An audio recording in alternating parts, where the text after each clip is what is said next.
নদিয়া জেলার 51 বছর বয়সী এক মহিলা 3 দিনের মধ্যে পশ্চিমবঙ্গের দ্বিতীয় বুথ স্তরের অফিসার বিএলও হিসেবে আত্মহত্যা করেছেন, যা বিভিন্ন রাজ্য ভোটার তালিকার বিশেষ নিবিড় পুনর্বিবেচনা এসআইআর এর জন্য নিযুক্ত সরকারি কর্মচারীদের উপর প্রচণ্ড চাপের ওপর আলোকপাত করেছে। 5টি রাজ্য থেকে কমপক্ষে 6 জন বিএলও আত্মহত্যার খবর পাওয়া গেছে। শুক্রবার রাতে কৃষ্ণনগরে তার বাড়িতে ঝুলন্ত অবস্থায় পাওয়া যায় প্যারা টিচার টিঙ্কু তরফদারকে।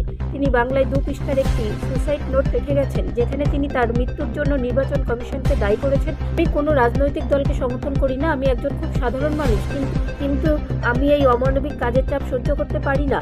তিনি লিখেছেন, কম বেতন পাওয়ার পরেও তাকে বিএলওর দায়িত্ব থেকে বিরতি দেওয়া হয়নি।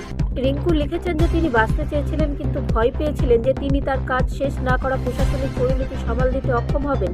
আমি 95% অফলাইন কাজ সম্পূর্ণ করেছি, কিন্তু অনলাইন কাজ সম্পর্কে আমি কিছুই জানি না। সুপারভাইজারকে জানানোর পরেও কোনো ফল হয়নি। তিনি লিখেছেন, তার পরিবার নিশ্চিত করেছে যে ডিজিটাল জ্ঞানের অভাবের কারণে তিনি সমস্যায় পড়েছেন। তিনি সময় মতো ফর্ম বিতরণ করেছিলেন, কিন্তু আপলোড করার বিষয়ে কিছু জানতেন না। এটি আত্মহত্যা নয়, বরং নির্বাচন কমিশনারের দ্বারা হত্যা। তার স্বামী অসীম তরফদার অভিযোগ করেছেন, বুধবার বিএলওর হিসাবে নিয়োজিত 48 বছর বয়সী এই অঙ্গনারী কর্মীর মৃতদেহ জলপাইগুড়িতে তার বাড়িতে ঝুলন্ত অবস্থায় পাওয়া গেছে।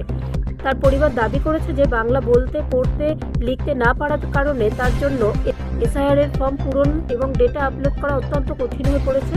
বাংলায় 2টি মৃত্যুর পাশাপাশি আরও 4টি রাজ্য, কেরালা, রাজস্থান, গুজরাট এবং তামিলনাড়ু আত্মহত্যার খবর পেয়েছে। মুখ্যমন্ত্রী মমতা বন্দ্যোপাধ্যায় তার গভীরভাবে শোক প্রকাশ করতে এক্সের কাছে গিয়েছিলেন। তিনি রিঙ্কুর সুসাইড নোটটি শেয়ার করে জিজ্ঞাসা করেন যে আর কত প্রাণ যাবে, এই স্যারের জন্য আরও কতজন মারা যেতে হবে, আমরা আরও কত মৃতদেহ দেখতে পাবো। কৃষ্ণনগরের সাংসদ মৌহা মৈত্র হিন্দি এবং ইংরেজিতে সুসাইড নোটটি পড়ে একটি ভিডিও পোস্ট করেছেন। বঙ্গ বিজেপি রিঙ্কুর মৃত্যুতে শোক প্রকাশ করেও সুসাইড নোটটি নিয়ে সন্দেহ প্রকাশ করেছে। বঙ্গ বিজেপির প্রধান শ্রমিক ভট্টাচার্য বলেছেন, মৃত্যুর তদন্ত হওয়া উচিত। মনে হচ্ছে বাংলায় সাপের কামড়ের যে কোনো মৃত্যুই এখন নির্বাচন কমিশনারের কারণে আত্মহত্যা বলে বিবেচিত হবে। যদিও কোনো দল মনে করে না নির্বাচন কমিশন কোনো রাজনৈতিক দলের সাথে যোগসাযোগসে কাজ করছে, তাহলে তাদের সুপ্রিম কোর্টের দরজায় কড়া নাড়তে হবে। নির্বাচন কমিশন ভোটার তালিকা পরিষ্কার করতে চাই এবং এটি তৃণমূল কংগ্রেসের স্বার্থের বিরুদ্ধে। ব্যুরো রিপোর্ট, রাষ্ট্রীয় প্রসার বাংলা।